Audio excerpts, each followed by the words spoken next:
अध्यात्म विश्व विज्ञान यूट्यूब चैनल के सभी प्रेमी पाठकों का हार्दिक स्वागत समादर करते हैं। मित्रों, श्रीमद् भगवत गीता यह श्री कृष्ण द्वैपायन व्यास जी ने महाभारत नाम के, जिसे पूर्व में जय कहा जाता था, ग्रंथ में ग्रथित कर रखी है। ये युद्ध भूमि पर भगवान श्री कृष्ण जी ने अर्जुन को दिया हुआ उपदेश भीष्म पर्व में हमें प्राप्त होता है और यह कर्तव्य अकर्तव्य, मनुष्य की वासनाएं, भावनाएं, मनुष्य के उद्धार का, कल्याण का मार्ग आदि विषय पर विस्तृत और सर्वसमावेशक मार्गदर्शन करती है। श्रीमद् भगवत गीता के मार्गदर्शन से कोई अछूता हो, ऐसा इस विश्व में कोई भी नहीं हो सकता।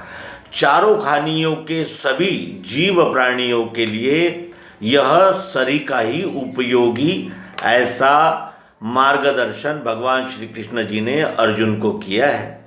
मित्रों, श्रीमद् भगवत गीता ये ऐसी नौका है कि इसमें जो बैठा उसका तरना, उसका उतरना निश्चित है और ऐसी निश्चित गंतव्य तक पहुंचाने वाली इस महान विज्ञान नौका और इस विज्ञान शास्त्र श्रीमद् भगवत गीता को 700 श्लोकों में ग्रथित कर रखा गया है।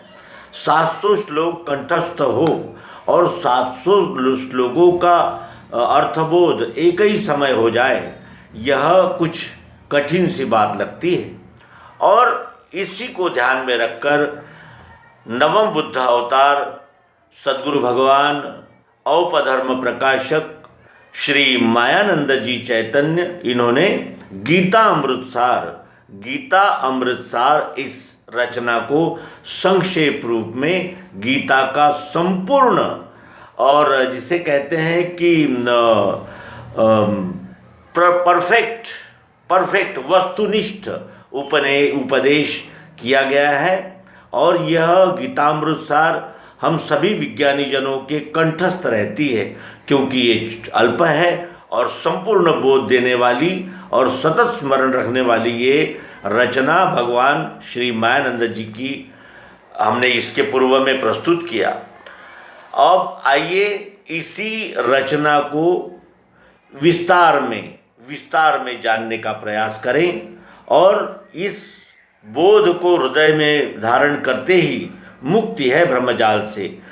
धर्म, अध्यात्म, ईश्वर, कर्म, अकर्म, विकर्म और स्वकर्म, स्वधर्म आदि विषयों पर फैले हुए अनेक प्रकार के मत पंथ संप्रदाय और इन मत पंथ संप्रदायों में रखी हुई रूढ़ियाँ, परंपराएं और अनेक प्रकार की मान्यताएं, इन सभी का संक्षिप्त और जिसे कहते हैं कि लक्ष्य सहित निर्देश कराने वाला यह गीता अमृतसार अब आपके लिए हम प्रस्तुत करते हैं। आइए प्रथम पहला अध्याय अर्जुन विषाद योग। सुनहु संतो गीतामृत सार, अर्थ प्रेम से पिए उसे, नहीं जन्म मरण संसार। अंधन रूप पूछे संजय से, धर्म क्षेत्र के उभय दलों की वार्ता है कैसे। सुनत ही प्रश्न राजमुख से, बोला संजय यथार्थ वार्ता। सुन नृप दृढ़ मन से, पुत्र की तेरे इच्छा से। लगे फूंकने शंख श्रेष्ठ, नरवीर उभय दल से। देख निज जनरण में भ्रम से, भग्न मनोरथ होकर अर्जुन कहे कृष्ण जी से। कुलनाशक गुरु दोष से, धर्म कर्म मिट जाए। जन निंदा अपकीर्ति स्थिर, चिर रहे जगत में छाय। सोच यह मानी मैंने हार, वचन बोल यह अर्जुन ने, सब डाल दिए हथियार। संतो गीतामृत सार, अर्थ प्रेम से पिए उसे, नहीं जन्म मरण संसार। इसे अर्थ प्रेम से पीना है, पीना है। बताना, समझाना, निरूपण करना, विद्वत्तापूर्ण वक्तृत्व देना आदि इसका उद्देश्य नहीं है।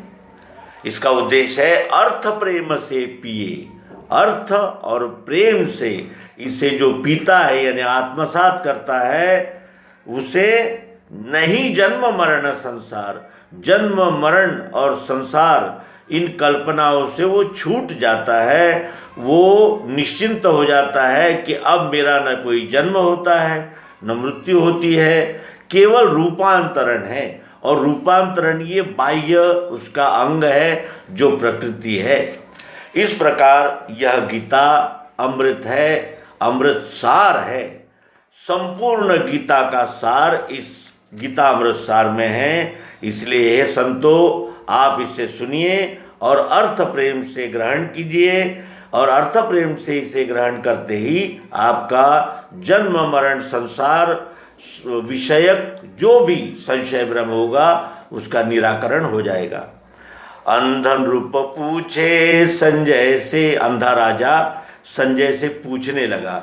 संजय ये रणवृत्तवाहक था और स्वयं भी योद्धा था, 400 लोगों की टुकड़ी का नायक था।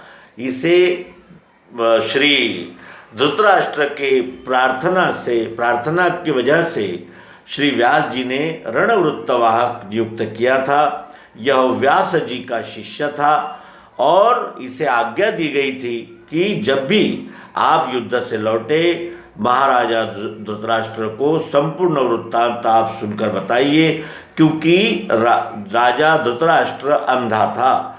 और इस तरह अंधन रूप पूछे संजय से।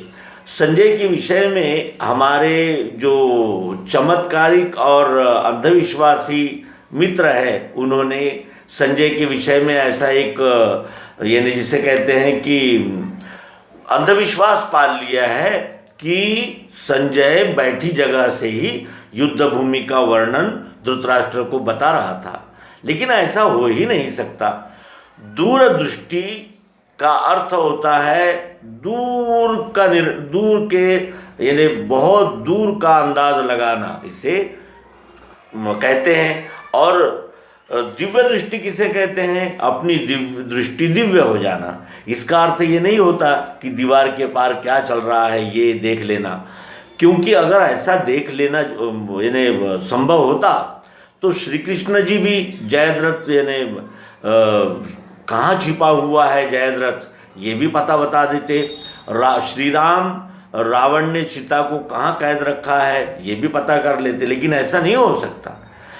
संजय अब एक सेनापति के मृत हो जाने पर वहाँ आता था धृतराष्ट्र के पास और ये सारा वृत्तांत सुनाता था। और इस विषय में महाभारत में जगह जगह प्रमाण है, आप सब विद्वान हैं, आप सब देख सकते हैं। धर्म क्षेत्र के उभय दलों की वार्ता है कैसे। धृतराष्ट्र कहता है कि उस युद्ध भूमि पर जो दो दल आमने सामने हुए हैं कौरव और पांडवों के, उनमें क्या हो रहा है, क्या वार्ता है, मुझे आप वहाँ की खबर सुनाइए। सुनत ही प्रश्न राज मुख से, राजा के मुख से प्रश्न सुनते ही वो सेवक वो रणवृत्तवाहक संजय बोला, यथार्थ वार्ता सुनन रूप दृढ़ मन से। यथार्थ जैसा घटित हुआ वैसा ही अब मैं आपको सुनाता हूँ हे महाराज। इस तरह वो कह के बताने लगा वहाँ का वृत्तांत। पुत्र की तेरे इच्छा से, पुत्र के तेरे इच्छा से, तेरे पुत्र की इच्छा थी युद्ध की, नहीं तो अब तक श्री कृष्ण जी और विदुर जी आदि लोग यानी जो विद्वान और यानी जिसे दूरदृष्टि वाले थे उन्होंने समझा दिया था तेरे पुत्र को कि ये उचित नहीं है। 5 गांव दे देने से आपका साम्राज्य में कोई कमी नहीं आती, लेकिन अहंकार उसी कहते हैं जो किसी का नहीं मानता, वो अपने आप का भी नहीं मानता। समझाने के लिए तो शिव जी ने रावण को समझाया, मंदोदरी ने समझाया, विभीषण ने समझाया, माना नहीं माना। और संपूर्ण नगर की जनता ने कंस को समझाया, माना नहीं माना। नहीं मानता उसे ही अहंकार कहते हैं। जो अहंकारी होगा वो मूर्ख होगा ही, और जो मूर्ख होगा वही अहंकारी होगा। और अहंकारी जो होगा वो केवल अहं को संतोष देने के लिए ही सब कार्य करता है, न उसमें कोई जन कल्याण की भावना होती है, न किसी की पीड़ा होगी उसकी परवाह होती है। मैं कहूँगा वही होना चाहिए, इसे अहंकार कहते हैं। तो इस अहंकार के वशीभूत होकर दुर्योधन ने ये युद्ध का प्रसंग खींच कर लाया है। ये प्रसंग दुर्योधन की इच्छा का फल है। पुत्र की तेरे इच्छा से लगे फूंकने शंख श्रेष्ठ, नरवीर उभय दल से। तेरे पुत्र की इच्छा से वहाँ युद्ध भूमि पर जो श्रेष्ठ नरवीर वहाँ दोनों दलों के उपस्थित है, उन्होंने शंख निनाद किया, यानी युद्ध का आगाज किया, युद्ध की शुरुआत की। युद्ध में शुरुआत में आवाहन देना होता है प्रतिस्पर्धी को। इस प्रकार उस शंख ध्वनि के माध्यम से वहाँ आवाहन दिया गया है प्रतिस्पर्धियों को। देख निज जन रण में भ्रम से, वहाँ अर्जुन ने युद्ध भूमि पर शत्रु न देखते हुए निज जन देखा। मेरे लोग, मेरे लोग, मेरे लोग है ये, साला, मामा, काका और ये भतीजे, भाई, पुत्र, ये सब लोग मेरे हैं, ऐसा निज जन, मेरे लोग रण में युद्ध की आकांक्षा से आए हुए देखकर भ्रमित हो गया। देखी निज जन रण में भ्रम से, भग्न मनोरथ होकर अर्जुन कहे कृष्ण जी से। उसके जो मनोरथ थे वो भग्न हो गए, यानी टूट गए सारे सपने। अरे मैं जिनके लिए ये राज्य और भोग चाहता हूँ वही यहाँ मरने आ गए। ये मेरे गुरुजन जिनकी अवज्ञा मैंने कभी नहीं की, द्रोणाचार्य की एक आज्ञा पर मैं द्रुपद राज को हराकर बंदी बनाकर लाया। भीष्म जो हमारे पितामह है उनकी मैंने कभी कोई आज्ञा नहीं टाली। ये लोग मेरे प्रतिस्पर्धी है, मेरे लोग, मैं इन्हें मारूंगा। ये कैसा विचित्र बात है, मैं इन्हें नहीं मारूंगा, भले ये मुझे मार दे लेकिन मैं इन्हें नहीं मारूंगा। इस प्रकार वो मनोरथ टूटा हुआ मनुष्य मन के पीछे चलता है। मन के अनुकूल हो तो सुख होता है, मन के प्रतिकूल हो तो दुख होता है। इस प्रकार मनुष्य मन के अधीन है, और ऐसा जब मन के जो सपने हैं वो टूट जाते हैं, तब वो अर्जुन कृष्ण जी से कहा अर्जुन ने कि कुलनाशक गुरु दोष से धर्म कर्म मिट जाए, जन निंदा अपकीर्ति चिर रहे जगत में छाए। कुलनाशक, अपने ही कुल का नाश करने वाला, और गुरु दोष से लिप्त, क्योंकि गुरु के विषय में तो मैंने निंदा शुद्धि ही नहीं चाहिए, ऐसी शास्त्राज्ञा है। और मैं यहाँ युद्ध भूमि पर अपने गुरुओं का वध करने के लिए उपस्थित हो गया हूँ। तो कुलनाशक गुरु दोष से धर्म कर्म मिट जाए। धर्म क्या है, क्या करना चाहिए और क्या नहीं करना चाहिए, ये इसे धर्म कहते हैं। और कर्म, कर्म यानी हमसे हमारे हाथों होने वाले कर्म जो होते ही है, स्वभाव से बंधा है कौन्तेय। अरे ये क्षरगति कर्म प्रधान है, यहाँ बगैर कर्म किए कोई क्षण भर भी नहीं रह सकता, ये सत्यता है। तो कुलनाशक गुरु दोष से धर्म कर्म मिट जाए, ये धर्म और कर्म मिट जाएंगे, गुरु दोष सर पर आ जाएंगे और कुल का नाश हो जाएगा। जन निंदा को टालने के लिए भगवान श्री राम ने सीता का त्याग कर दिया जब वो गर्भवती थी। ये अपने स्वयं के चरित्र पर कलंक लिया। जन निंदा नहीं होनी चाहिए।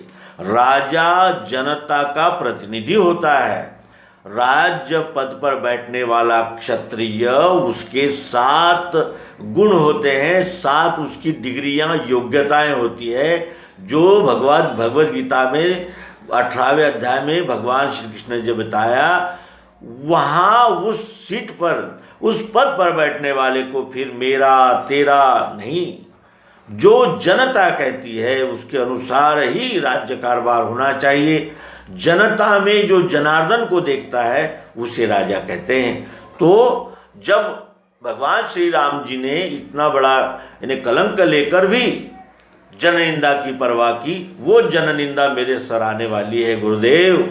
भगवान श्री कृष्ण जी से कहता है कि जननिंदा अपकीर्ति, अपकीर्ति, अपकीर्ति यानी अपकीर्ति। आज रावण को, हिरण्यकश्यपु, दुर्योधन, कंस को होकर कितने वर्ष हुए, लेकिन अपकीर्ति आज भी बनी है, अपकीर्ति आज भी बनी है। क्यों? क्योंकि कार्य ही ऐसा है। तो इस तरह जननिंदा अपकीर्ति चिर सदैव रहेगी। मैं नहीं रहूंगा, यानी ये शरीर नहीं रहेगा तब भी ये अपकीर्ति रहेगी और सदा जगत में छाई रहेगी। लोग जिस तरह ये रावण, हिरण्यकश्यपु, हिरण्याक्ष, इनका मधुकैटभ, चंडमुंड इनका उल्लेख करती है, उसी मेरी योग्यता में मैं चला जाऊंगा और मेरी अपकीर्ति चिर सतत रहेगी। सोच यह मानी मैंने हार, ऐसा सोचकर मैंने हार मान ली है। मैं हार मानता हूँ, हार गया हूँ मैं युद्ध। अब ये चाहे मुझे मारे काटे, लेकिन मैं इनका वध नहीं करूँगा, इन्हें नहीं मार सकता मैं, ये मेरे है, मेरे है। और सोच यह मानी मैंने हार, वचन बोल यह अर्जुन ने सब डाल दिए हथियार। इस प्रकार बोलकर अपना गांडीव, धनुष्य बाण रथ के पिछले भाग में रख दिया। रथ के पिछले भाग में रोता हुआ, सर पर हाथ देता हुआ बैठ गया। कहने लगा, भगवान मुझसे खड़ा भी नहीं हुआ जा सकता, अब मैं युद्ध कैसे करूं? आप बताइए, ये सारे मेरे लोग हैं, इन्हीं के लिए तो मैं राज्य भोग चाहता था, यही यहाँ मरने आ गए हैं। इस प्रकार वो मोहित हो गया, दुखी हो गया और पूछता है भगवान श्री कृष्ण जी से कि मैं क्या करूं, क्या न करूं, ये मेरे कुछ ध्यान में नहीं बैठता है भगवान। इस तरह अर्जुन विषाद योग नामक अध्याय का गीतामृत सार हमने सेवन किया। हम सतत मनन चिंतन की प्रक्रिया द्वारा इस बोध को हृदयस्थ करेंगे और इसको हम, जैसे खून हमारे नस नस में बहता है, उसी तरह हमें सतत इस बोध का स्मरण रहे। यही शुभकामना आप सहित सबको देते हुए नर्मदे हर विश्वरूप परमात्मा की जय, सद्गुरु भगवान की जय।